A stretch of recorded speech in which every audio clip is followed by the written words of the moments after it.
This was around the winter of 2006. I was 8 years old at the time.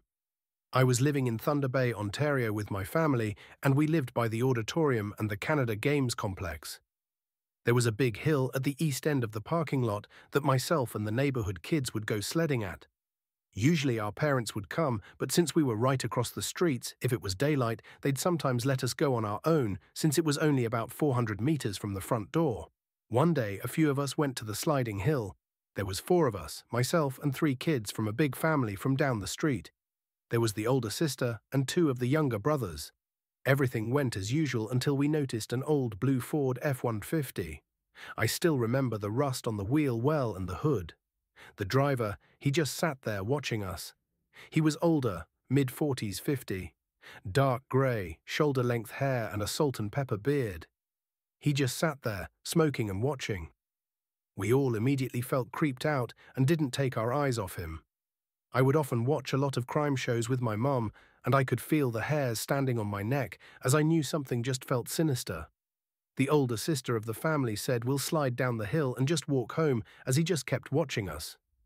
But he got out of his truck and started walking towards us, and we immediately took off running across the parking lot, and he just stood there on the top of the hill smoking and watching us run in a panic. They told their parents and were told not to go back, but I for some reason was afraid to tell my parents. A few months later we were driving up the street we lived on, Beverly Street, and as I was looking out the window I got that heavy, dreadful feeling in my body. I saw his truck in the parking lot of the apartments right next to the clinic my mum would take me to, and the convenience store that I would bike to with some of the older kids in my neighborhood. I never biked up there again, and when I would see the truck driving on the main drag, I'd hide in bushes or behind hedges. Only once did I see him drive through the neighborhood, and it was right before I moved.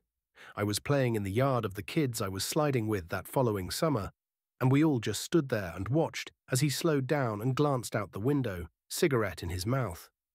Only a few of us had seen him, and the dread we felt as we looked at each other was indescribable. I moved a few weeks later but have never forgot about that day. I recently in my adult life moved from Manitoba to southern Ontario and decided to drive by my old house on the way.